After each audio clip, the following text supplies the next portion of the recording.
Кога некој музичар сака да направи хит, оди во студиото на Дарко Димитров. Денеска Дарко во студиото на Репортер. Добре дојде. Здраво. Периодов си, предпоставувам, се уште зафатен со Евровизија. Уствари, почнува периодот на Евровизија со српската песна. Па, ностоп нешто сум зафатен, не знам, не памтам више све нешто ми се случува, меѓутоа обично да, овој период февруари сум скоро секоја година поврзан со Евровизија. Оваа година со Србија и баш морав и бев веќе 15 дена некаде у Белград, морав да одам често за да завршиме, така да сега сум радосен дека ми заврши тој период. Целиот ангажман. Да. Српската песна беше промовирана пред 10 дена од прилика, меѓутоа реакциите од првиот момент се некако поделени. Значи има луѓе кои што се апсолутно воодушевени од песната, а од друга страна има луѓе кои што велат дека е лоша, дека е невпечатлива споредено со ланската. Каков е твојот став за Локо-Локо, бидејќи си еден од авторите на песната? Јас не се оптоварам со тоа, бидејќи Евровизија секогаш на сцена се гледа каква е, што е. Песната е баш за сцена направена. Да, сите коментираат дека девојките ќе направат бум. Да, бидејќи реално прво се гледа, ако нема реакција, значи прво не чини нешто. Нешто не е во ред. Тоа им кажам на сите кои ќе има и пејачи што почнуваат. Да се пачи лоши, нема лоши реакции, не постои. За мене добро, може јас дека сум поминал многу искуство, меѓутоа едно сум сватил дека нема лоша реакција. Значи кога пишуваат лошо, значи дека нешто ги погаѓа луѓето. Ако не те погоди, не пишуваш. Има емоции, тоа ми е мене битно, гледам дека многу реагираат, најгледано видео од 3 милиони имаше за 3-4 дена. Од сите евровиски песни, така да реално привлекло внимание, сега сцената ќе си покаже све, самото ќе си го покаже таму, затоа што толку пати сум бил, па не знам колку пати веќе не сум ни збрал. 10 сигурно, може и повеќе. Me зафркава до Србија, ти си сигурни рекордер таму по учество на Евровизија. Поентата ми беше дека мораме да знаеме, ќе знаеме и фаворитите и се, ние може да и гледаме вака као песни, меѓутоа таму, односно на самиот настап, дај Боже да го има као што да биде, ќе го доживееме вистинското. И јас им кажам и на девојките, немој ни да се радувате, тоа е вие затоа што ако добиеш па само доверба, може да изгубиш на самиот настап. Како вика тој атлетичарите темпираат форма. Да. Значи ти мораш да темпираш форма да бидеш најдобар тогаш кога треба, а не да бидеш најдобар кога не треба. Тоа што сега е битно, сега се појавува видео, се појавува спот кај што не пееш уживо, кај што не е настапот, значи најбитното ќе биде тек некаде во мај. Тоа зависи. Затоа викам, припремите треба да доведат до некоја комбинација на настапот, на кореографија, на све, на пеењето нормално, бидејќи тоа е најбитно да се случи во мај. Јас мислам дека ви ова темпирање форма што го зборуваш сега го направивте со Тамара Сопраут, заради тоа што песната имаше добри реакции кога излезе, меѓутоа во моментот па кога Тамара се појави на евровизиската сцена и кога грмна, буквално луѓето беа воодушевени и Тамара мислам дека беше прва од жирито на крајот. Така е. Па тоа и со Тамара навистина беше така. Ние знаевме дека нема да има вау реакции на почеток, туку ќе има добра е песната. Не е лоша, не е. Меѓутоа ние знаевме како тоа ќе звучи на крај на сцена, бидејќи тоа се некои песни кои се сценски песни, не се само радио сонг, бидејќи имаш некои песни кои се radio play, пушташ и сакаш да ја слушаш. Не ти смета да пеа високо, да покажа квалитет, да нешто како изгледа, не ти е тоа битно, туку сакаш да слушаш. Меѓутоа овие песни што се за на сцена го добиваат тоа, така да Тамара буквално ја темпиравме да добие дури и пробите, така ги правевме полека, не форсиравме одеднаш, полека за да добиеме некој експлодирање на сцена и тоа се случи навистина и баш ми е драго навистина што тоа е огромен успех да победиш од жири на Евровизија. Спомнавме дека ти си бил барем 10 пати на Евровизија, меѓутоа освен што си имал песна која што била представник на Македонија, значи правеше песни за Србија, за Албанија. Од сите овие песни во кои што беше активно вклучен изминативе години, која ти е најдрага? Тешко е прашање, Нема знам. тоа е, Мора. кога тебе те прашам најдраго интервју, сигурно имаш неколку, не ти една. Така да... Добро, едне неколку песни тоа. Да, не, можам да кажам, ја на вистина многу песни сум направил и знаеш кога ќе некош размислам некој кој ќе ме праша или интервју, кога викам чекај, стварно многу сум направил, има многу хитови, многу песни. Некој не може да ги направи за цел живот, јас сум ги направил во месецот некогаш. Меѓутоа, затоа претпоставам тоа го правам бидејќи не чувствувам, не се емотивно врзувам за своите дела. Буквално пробам да ја најдам својата енергија, станам од Сабајле и викам ја не сум Дарко Димитров, јас сум никој и ништо. И ми кажат како можеш така? Не така е. Бидејќи ако станам јас, све сум направил ова што сум го направил, тогаш не треба што ќе работам веќе, што ќе се докажувам. Нема да имам мотив да работам, а јас станувам, бришам све од главата. Викам немам ништо, не знам, ни една песна не ми е најдрага. Сакам да имам најдрага сега да ја направам и тоа е некој мотив. Дали е тоа можеби тајната на успехот, па секогаш да имаш песна која што ќе биде хит? Па не знам, не размислам за хит, класичен хит, него размислам да се ја чувствувам среќен. Никош не сум ни размислал хит да биде.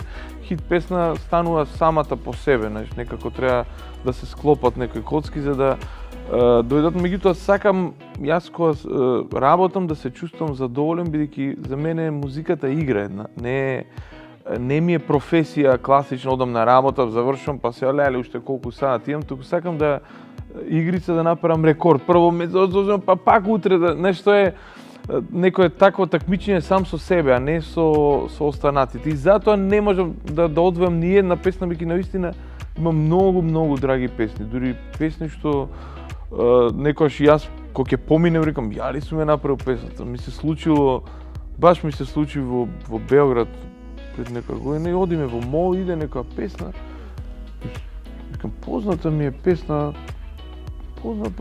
слушам гласов, познат, а тоа ја пеам некој дел од песната, бидејќи често пеам пратечи у песните. И некој дечко направил ремикс од песната, ама го зел мојот глас. И иде викам, од кај ми е познато? Само да кажам, ги заборавам и некој Ти текнува ли која песна беше? После ми текна. Тоа беше една песна од Даниел Джокич, имавме на што сум пеел и сега некој направил дечко ремикс од Германија, и сега е пуштен во мол на некој. Сакам да кажам, се случува затоа што пробувам што побрзо да избришам за да имам простор за некои нови идеи. Тоа е моje размислување некој.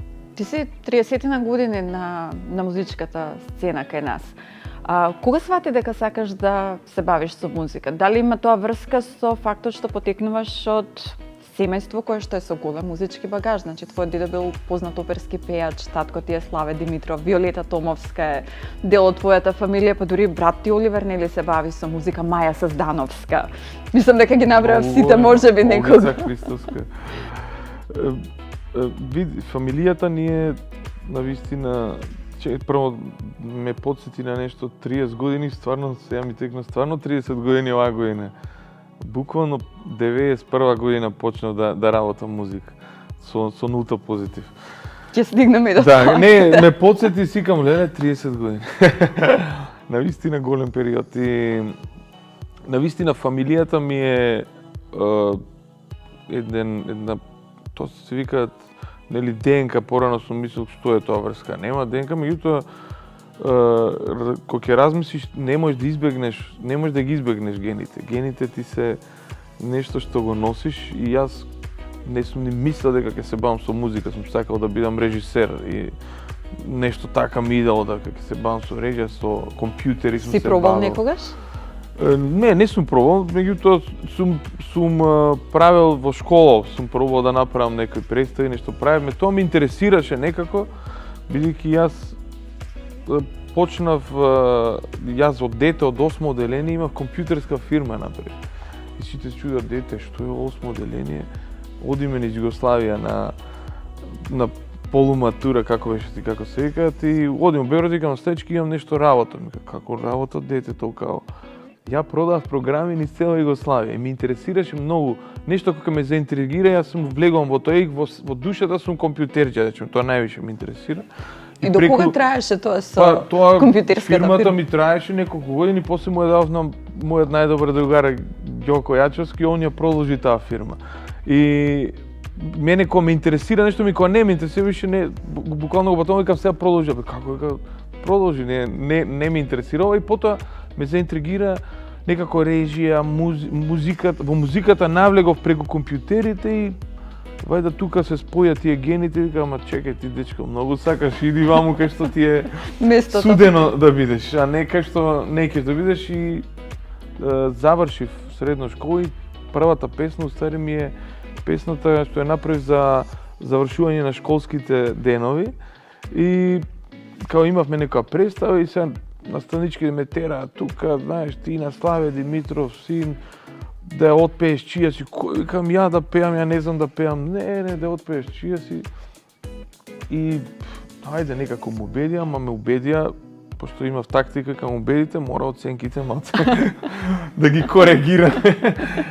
И после кога паднато да го реши да отпеам, и отпеав чија си на таа представа. Некако и се случи да, не знам, некако да се смени нешто вајда во мене и почев да ме интересира музиката, направив песна за сите школски, за професорите, ја искомпонирав на компјутерот, ги викнав на добрите другари, меѓу нив е и Ефто од Балканика, значи он е првиот рапер во песната, да речеме. Таткото на Лина Пеовска. Така е, таткото на Лина Пеовска. И како се поврзани тие некои работи, тоа ми беше прва некако песна и од тоа лето стари со другарите други од град што излегувавме, Мето и Мечен, направивме групата Нулта Позитив. И се некако кај мене од тогаш оди спонтано, на брзина, некако одма хит направивме, ни се случи, отвори го пенџерчето. Како решивте да го споите Мирко Митревски, да го ставите во песната и одеднаш да направите таков неспој спој кој што до тогаш го имало кај нас и песната да стане хит и уште да се пее? Тука има еден најголем кривец, мојата звезда водилка, тој е татко ми, Славе Димитров. Ние претходно направивме првата песна, ни беше преработка од Чудна жена, беше Вера. И направивме во рап верзија. И навистина имаше успех, тоа сите, како народна верзија, во рап верзија, се зборуваме 91 година. И почнав да работам музика, гледа татко ми не ме тераше никако, никој не ме тераше ни да работам музика. И виде дека навлегов професионално веќе, дека мислам у тие месеци, првите месеци, и вика, да одиме, пошто ја првата песна снимив дома во домашното студио на татко ми. И вика, ајде да одиме, вика, во македонската телевизија, вика, таму ќе снимиме во М2 студиото, влегам за да звучи како што треба и управо беше, влеговме таму. И тука беше негова идејата да направиме еден спој. И навистина спојот беше фантастичен. И од тука веќе некако првата песна, меѓу првите песни ни тргна, да речем. И меѓутоа, вајда таа инспирација од тој фолклорот, ете со првата преработката на Чудна жена беше Вера и после провејува и во други песни, бидејќи не можеме да побегнеме од нашите корени, ние балканците имаме убав спој на разни култури, така да. И затоа мислам дека сме многу, сега ни доаѓа нашето време. Ја приметувам по себе, бидејќи од цел свет и сум работел и ме бараат, затоа што ние имаме некој наш спој. Нешто што е необично и впечатливо. Кога правиме и музика, филм и било што, правиме на свој начин. Кога самиот го спомна татко ти, на почетокот кога почнуваше да се бавиш со музика, татко ти беше еден од најголемите музички звезди во Македонија, човекот кој што ги имаше испеано најголемите хитови, значи и денес нема некој што не ја знае чија си. По некое време, мислам дека тие надмина неговата популарност, да речеме. Меѓутоа, дали на почетокот те ословува со синот на Славе Димитров? Колку време ти требаше да се издвоиш и да создадеш име за себе? Па, ја искрено секогаш сум бил горд на фамилијата, не сум ни сакал да се издвојам. Ја не мислам дека сум го надминал, ни моите предци. Не се оптоварам со тоа, навистина, јас сум само горд што сум наследил, тие гени сум ги наследил и сум благодарен на целата таа фамилија, значи не само на татко ми, на мајка ми страната, тие што ете ми дале да можам да живеам и да работам нешто што е наследно, а издвојувањето вајда си доаѓа природно, тоа е природно да те нарекуваат по некој што е докажан веќе, така да дај Боже моите деца да си постигнат успех. На почеток ќе те викаат синот на Дарко, синот на Слава, меѓутоа понатаму кога ќе видат дека ти устари сам си ја ствараш својата иднина, ќе си го најдеш своето место. Го спомнавме твоето семејство, значи Виолета Томовска, Маја Создановска, Олгица Христовска. Дали си направил песни за нив? Сама ја знам дека работевте заедно. Да, сум направил, како не. Имаме неколку песни направено, доста имаме песни со Маја, со Олгица. Потешко е да се работи со фамилија или со луѓе што не ги знаеш? Па, не знам, нема разлика. Мислам, потешко. Може би е потешко, имаш одговорност некоја, знаеш, кога не го знаеш човекот, да, може би си управо, некојаш, кога немаш одговорност, не си оптоварен. Како беше на почетокот? Тие те сам кажа дека 91 година си почнал да се бавиш со музика, да компонираш. Каква беше музиката во тоа време? Некој вела дека тоа беше можеби најубавото време за македонската музика, 90-тите. Секогаш има убави моменти. Јас сега сум постари, спамтам многу убави моменти, например 70-тите години, скопските фестивали, татко ми беше продуцент на сите од нив и скоро сите на нив. Песни кои до ден денес одбележа една епоха, кои уште ги слушаме и за секогаш ги слушаме. После 80-тите имаме друга генерација на млади кои се уаат со поп музика, со стил, после Макве се појавува, исто татко ми беше продуцент на Маквест, он го створи Маквест. 90-тите, крај на 80-тите исто почнува еден бум на народна музика, на ново компонирана народна музика и тоа е такво експлодирање да беше. Зато и јас сум почнал со преработка на Чудна жена беше веребејќи навистина се слушаше многу народна музика. Меѓутоа во Македонија па никогаш не дојде турбофолкот. Не ми бил стилот, меѓутоа сум ја сакал да речем. Меѓутоа, не дојде затоа што извини што те прекинувам, затоа што според многу одамна имаше човек кој што ми кажа да не беше Дарко Димитров, мислам дека Македонија ќе ја преплавеше турбофолк, Дарко почна да компонира модерна музика. Дали стигнало некогаш овој муабет до тебе? Дали се во право? Стигнало, не се согласувам јас, меѓутоа стигнало, ми зборуваат многу така луѓе. Ја размислам другачие. Например, мислам дека ние нашата таа народна музика што беше многу популарна, јазикот наше има некоја своја ритмика, која ако пееш на, да речеме, музика која не мелодијата, ако е, да речеме, као турбофолк некако да ја прилагодиш, со македонскиот јазик не оди, звучи као да е на тук јазик, као да е на бугарски, као да е на српски, као да е на некој друг јазик. На нивните јазици си звучи природно, меѓутоа за нашиот таа ритмика, на самиот јазик има ритмика. И звучи и народната музика како поп музика. Така мене бар во моите уши така звучи. И сега да речем после почнува 90-тите да се јавува и така македонски турбофолк, меѓутоа можеби не беше толку успешен, можеби ради тоа, меѓутоа ете се појави плејада на многу млади луѓе, се појави поп музиката кај нас, почна да се, не знам, да експериментираме со нови стилови, со нови музики. Не знам кој е кривец, не наоѓам на тоа, меѓутоа. Јас се сеќавам дека имаше период кога буквално во тоа време секоја недела, во текот на неделата секој ден се одеше на промоција, дури 2 се промовираше песна, спот, албум. Повеќето од нив беа излезени од твоето студио. Да, имаше еден период навистина, тоа се сеќавам баш од 97-ма, кога почнав да работам вака со повеќе изведувачи, тоа беше кај мене од студио секој ден по 2-3 песни се снима, беше друго време затоа што музиката, значи во тоа време наистина немаше многу наши изведувачи млади, претежно доаѓаа од странство и се случи, почнавме со Нокаут, со Ребека, значи се помени стилот, видоа дека може и на македонски да звучи современо, да не биде она класична поп песна, туку баш современа некако музика и добија храброст младите да се мотивира. Кога може до них, зашто да не можам и јас? И мислам дека тоа беше еден потик да се направи таа, речеме, револуција.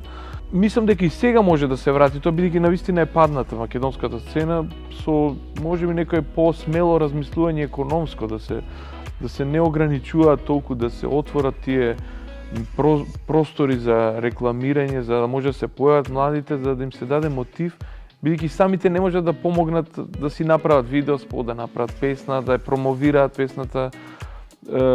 Така да се надевам дека ќе се врати тој бум повторно.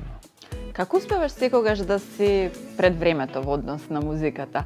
Не само што твоите песни звучат модерно, меѓутоа на некој начин успеваш дури и да го наметнеш музичкиот тренд, не само кај нас, тука и на Балканот, тоа што се слуша. И тоа не знам, наистина, тоа ме прашуваат многу, како вика, све тебе те пратат, те копираат, после не дека мене, јас сакам некој да ме копира или нешто. Немам некој страв, предпоставам, кога правам музика, не се водам дека треба вака да биде, така да биде, туку или може би, сега си викам, може не е тоа, бидејќи као дете сум почел со компјутери и првев, сето ова што денес се користи, ја го правам пред 30 години. Значи, тоа беше незамисливо. Се сеќам, ете, кога почел да правам со нулта позитив, добивав од новинарите тоа време македонска телевизија, вика прашање, се зборува дека компјутерот ти ги прави песните, дека ти, бидејќи стварно само јас работев само со компјутер. И викам, не можам да им објаснам да можел компјутере интервју да ти направи, ќе направило да можел песна вака кликнеш да ти направи, би направил. Меѓутоа сум ги искористил тие технолошки напредоци, никогаш не сум застанал да ги пратам, да видам што е ново, да истражувам. Не се плашам да истражувам. Дури пеачите некогаш не ми го ставај овој звук, може не. Ја намерно го ставам, некогаш им е чудно, меѓутоа тоа некогаш прави да направиш некој тренд, да биде нешто ново, нешто различно, така да не знам, и искрено јас се чудам како после 30 години можам уште да бидам во тренд, бидејќи не знам, тоа е нешто што ја не можам да ти одговорам наистина. Со Иво Јанковски го направивте М2 како проект, значи ви имавте неколку години фестивали, трагавте под звезди, по соцзвездија, од вашето работење излегува Елена Ристевска, Ламбе, Александра Пилева, Foreplay, многу млади пејачи. Зошто престана тој проект? Па престана исто, нешто почнавме, ние многу добро почнавме, првите 2-3 години беше наистина добро, меѓутоа после почна тие некои ограничувања, такви за реклами, не можеш ова да остави, па не можеш шолјата, па нема, па спонзорите изгубија, вако па почна телевизиите да го ставаат после 12 час да се гледа, става приоритет некои странски шоуа и нормално ако ве пуштат после 12 како overrating, никој не може да ве гледа и да го, и ние решивме дека губи целта да работиш нешто кога не можеш да бидеш виден во право време, не можат младите да бидат видени во право време, од секоја страна имаше ограничување, а тогаш ние, например, првите години имавме спонзорше тогаш Мобимак, да вистина немавме никакви ограничувања, немавме проблеми, буџетот се уложувавме. Ние буквално нашата заработка беше смешна, бидејќи сакавме да направиме шоу да изгледа, зборуваме за тоа време, да паднеш у несвест и навистина така беше. Направивме на сите песни, направивме тоа не поштоеше на никој, спотови. Мислам, цедиња дека издадовте со... Цедиња, навистина, све беше, све пробавме да направиме, бидејќи ние навистина со Иво го правевме од љубов, меѓутоа со тек на време, викам, тоаш почнаа многу рестрикции, многу ограничувања, многу... Тоаш веќе цел систем крахира. И дојдовме на не можевме да, како да кажем, да продолжиме, немаше како да се продолжи тој систем и решивме да го прекинеме. Работевме уште некоја година им со одредени изведувачи, работевме, им дававме албуми, навистина има успех, огромни успеси, концерти, на Евровизии бевме и навистина Елена има вториот најголем успех на Македонијан успех, Ламбе имаше огромни успеси, албумите му пројдаа навистина фантастично, песните уште му се вртат, Александра Пилева победи на фестивал. Излегувам стварно навистина многу огромен број на таленти. Мислам дека фали такво шоу кај нас, дефинитивно, бидејќи фалат многу такви емисии. Дали би се пуштил денеска во таква приказна? Па не знам, не сум размислил. Јас и тогаш не размислував, нас не спои тој мотив да речеме да направиме нешто што го немало, бидејќи наистина немаше и на Балканот, 2002 немаше такво шоу, а идејата беше на Ентони кој морам да го спомнам ова шоу, ја не ни размислав за тако нешто. Он реши да не спои најдобриот као продуцент со најдобриот менаџер, не спои, направивме шоу и навистина сега треба најверојатно да се потегне некој. Јас сам тешко дека ќе се потегнам бидејќи имам лимитирано време, денот ми е мал да постигнам тоа што имам само тековни работи. За многумина најдобар македонски албум на сите времења, за поп албум зборуваме, Нерзана, Ноќна кралица. Да. Дали сте во контакт? Терзана одамна не пее, меѓутоа би направили пак песна за неа? Да, во контакт сме. Баш размислувавме нешто, летово ја се слушнавме да почнам да радувам, дојди Ерзана, треба си тука, она е во Америка. И сега малце фамилијата, вајда, има фамилиарни обврски, меѓутоа со Ерзана навистина направивме фантастичен албум. Тој беше Идејска звучи свежо. Да, во право си, тој звучеше тогаш револуционерно, сега звучи како да е сега направен.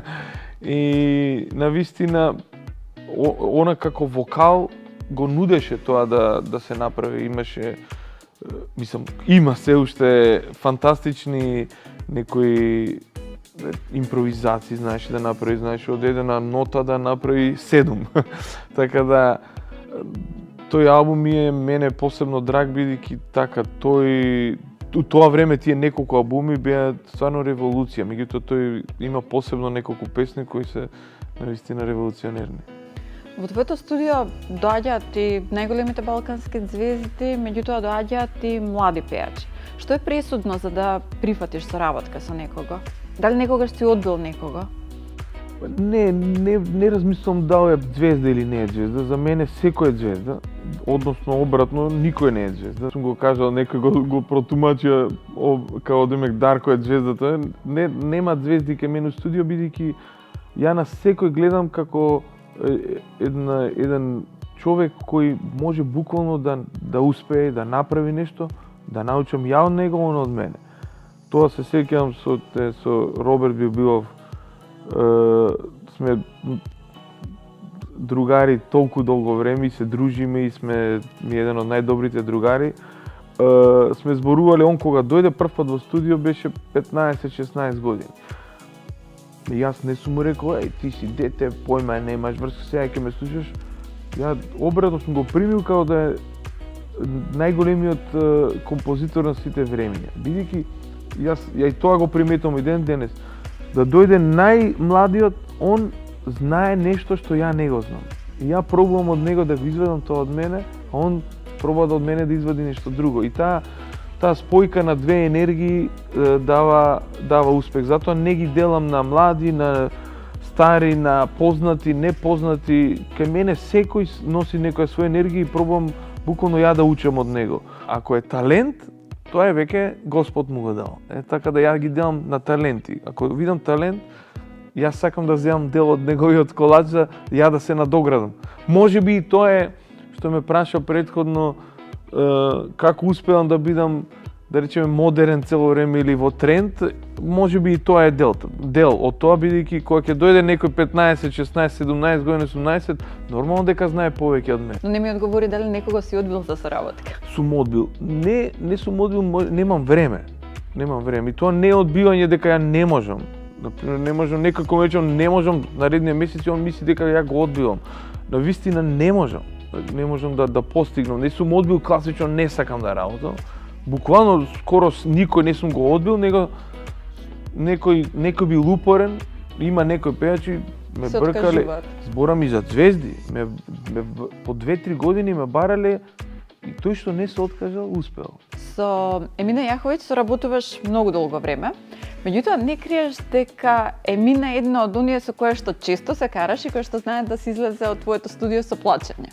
Дали често се излегуваат музичарите од кај тебе со плачење? Има многу такви случаи со плачење. Значи, плачењето тоа беше као малку кажано во смисол дека ние ќе дојдеме у некој судир на енергија и дури сваќаме дека тој судир не овака така, значи доаѓаме судирот уствари ни дава да ни легне посред да сватиме кој каде сгрешил, зашто не сгрешил, за да ги добиеме уште подобар резултат. Многу чудна работа. Вајде тој во животот, знаеш, ако љубовната врска нема судири, нема карање, не е љубовна врска, тогаш нема љубов. Така ја размислам, тоа е и во музиката.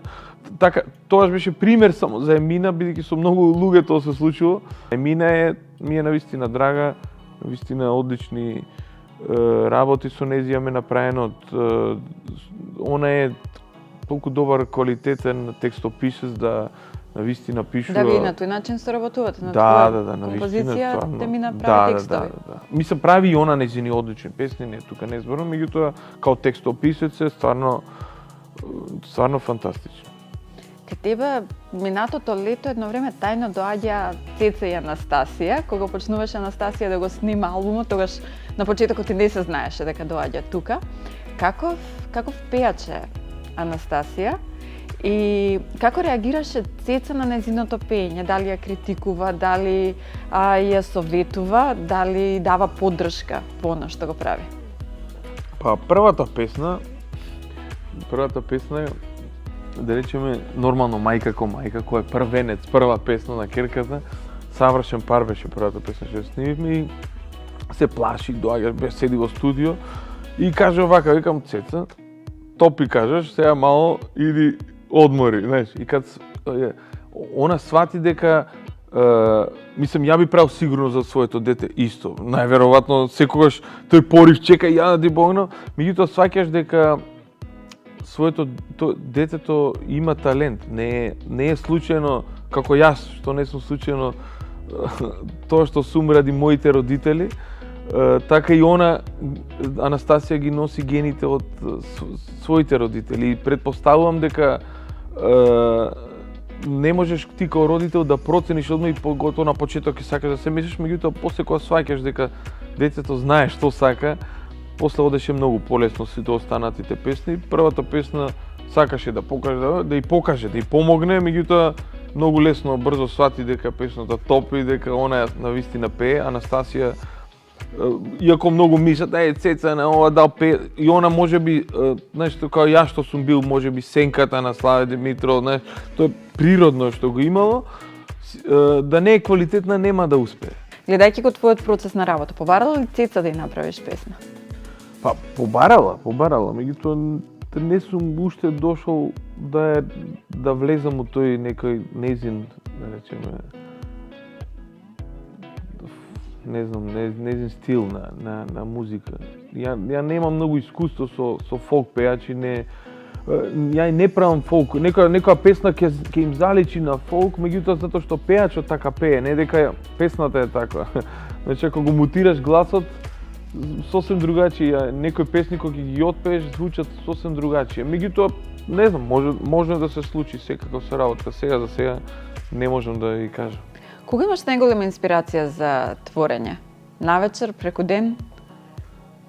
Кога ти доаѓаат идеите? Од сабајле кога ќе станам рано ми е добро, не ми звони телефон, не ми праќаат пораки многу и можам, речем, најчесто работам тоа што сум го сработил преку ден, ги чистам, вокали бирам, некои делови од аранжманот, најверојатно, не знам, поручек некако, најчесто ги правам тие неколку идеи, али тоа креирањето на песни ми трае многу кратко, буквално може пола саат. И толку ми е тие некои, зборам за мелодии, да направам, ми се случува, например, да направам нека песна, аранжман некој или било, како музика нека подршка и врз тоа да отпеам едно 10 мелодии. И тие 10 мелодии после да ги искористам да направам 10 песни различни, мислам, ја менувам скроз. Така да, у моментот кога сум инспириран, продолжам, дур ми иде гласот, дур ме држи и пеам различни мелодии, ги искористам. После тоа, процесот да ја завршиш песната веќе се комплицира, не е само да ја направиш таа основна идеја. Ти со сопругата сте заедно многу долго време. Дали се навикна на тоа? Колку ми е кариерата, толку и со сопругата сум заедно. 30 години. Како се запознавте? Па се запознавме во школа. Мислам во школа, се знаевме во школа. Меѓутоа се запознавме у град, реално. Ја не знаев дека учи таму, меѓутоа после... Јас завршив во Јосип Броз, Јосип Брос и она заврши во Јосип Брос, меѓутоа у град се дружевме во исти места, излегувавме во тие, не знам, мислам дека Мондријан беше тогаш популарен, тоа беше во Чаршија. Тука дека се запознавме и некако наеднаш се случи некако тоа и бевме, мислам дека првиот дејт состанок ни беше на осамостојувањето на Македонија, кај што пееше Татко ми чија си. Така да као одевме да го гледаме татко ми и тука се случи нека магија, да речем, и ете пак со музиката, пак со семејството. Да. Дали после сите овие години се навикна да те нема по цел ден заради тоа што си во некој креативен процес и не сакаш никој да те многу е, смета? Да, семејството навистина е многу битно да те разбира, бидејќи знаеш, ако почнам ја да давам нон-стоп оче, тоа правам, ваму излегов, да, тоа те оптоварува психолошки да мислиш на некој друг. Мене тоа најверојатно и затоа ми е кариерата долга и успешна, затоа што имам поддршка од семејството, од сопругата која не ми прави терети, знаеш. Тоа е некоја среќа што ете сум нашол партнер кој не ме држи ни во канџи, не ме оптоварува, буквално можеме да си функционираме, знаеш, како индивидуи со еден среќен фамилиарен живот, како да ви кажам, не е поврзана она со медиумите, не е... Да, таа многу ретко се појавува на јавни настани. Да, она не сака ни да оди повеќе, да поретко оди, речеме, ние и кога сме искачале заедно порано, она искачала со другарките, јас со другарите. Сакам да кажам, сме имале многу слични погледи. Многу е битно партнерот да те бидеш, како да кажам, да не се презаситиш, претпоставувам, еден со друг, бидејќи 30 години не е мал период, не е мал и 5 години, 10 години, ќе има несогласување, имало несогласувања, траеле период, па пак ќе се споиш, па пак ќе се, мислам, споиш, мозочно ќе се споиш, знаеш, животот тоа е еден компромис, така ја го гледам. Колку интересира тоа што го правиш во моментот? Значи, дали се случува да ти побара да слушна нешто од тоа што го правиш, дали ти кажува кога нешто и се допаѓа, не и се допаѓа од песните кои што ги компонираш? Па ми кажува. Ја не оптоварам. Ја никој не ќе да оптоварам. Ја и на моите не им пуштам нешто напред песна. Не, тоа не го правам. Поретко пробам да го одвојам тој дел.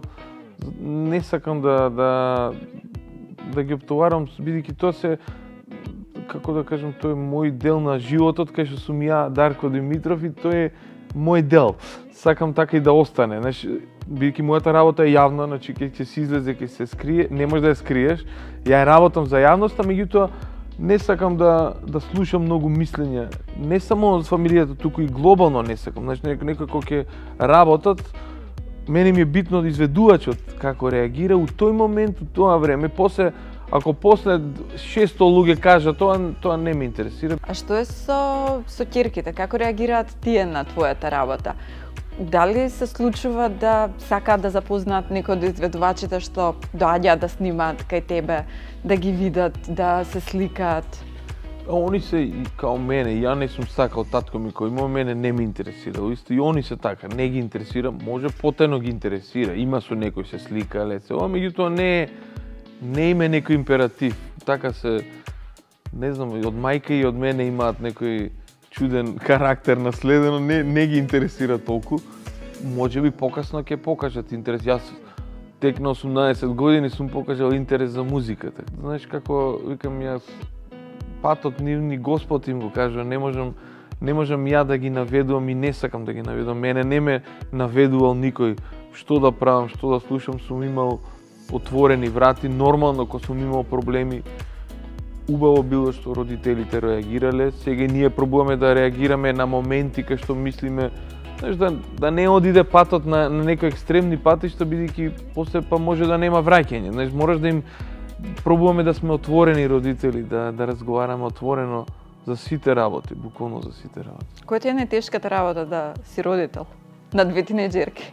Родител е најтешката работа. Значи се е полесно отколку родител. Се, а тоа кога немаш деца, мислиш дека тоа е добро. Кога ти зборуваат за нешто што не го разбираш, не го осеќаш и ти е нешто као аха, да, ама јако би бил вака, би правил ова, вака киде, ова, вака, меѓутоа, кога си родител, зашто сум сватил зашто викале тоа е најтешката професија, што може и да ја бираш и да не ја бираш, мораш да ја работиш таа професија. Така да, знаеш, тешко ти е кога преживува детето било какви лоши моменти и ги преживуваш сам. Значи, два пати го преживуваш животот. Својот и нивниот ти е као буквално уште два живота, да може уште два мозока да имаме. Сопругата е по, да речеме, како мајка, нормално, секогаш е по-емотивна, меѓутоа ние, мажите, ги криеме емоциите, а ние исто сме емотивни, само што најверојатно ликот пробуваме овде ги чуваме, пробуваме поретко ги искажуваме. Али дефинитивно е најтешката работа. И еве, сосема за крај, што е следниот проект или нешто на кое што се радуваш, а што те чека во иднина? Искрено, сега, како одат годините, се викам само здравје да имам. Тоа ми е најбитно, да ме служи здравјето. Некако минатата година имав и здравствени проблеми, сваќа човек тогаш се вика, знаеш, све е уреду, меѓутоа здравјето кога го немаш, све ти е поминато, бидејќи тоа здравјето кога го имаш, нели викаме, се е лесно. Све не ни размислуваш за здравјето, така тоа во момент кога ти се случи нешто здравствено, кажеш, мораш, здравјето сепак е најбитно, не е битно ни хит, ни кој знае ни што правиш. Природно со годините не верувам дека можам долго уште да работам со ова темпо и да правам толку, да речеме, музика и успеси, меѓутоа барем да уживам во тоа што го работам.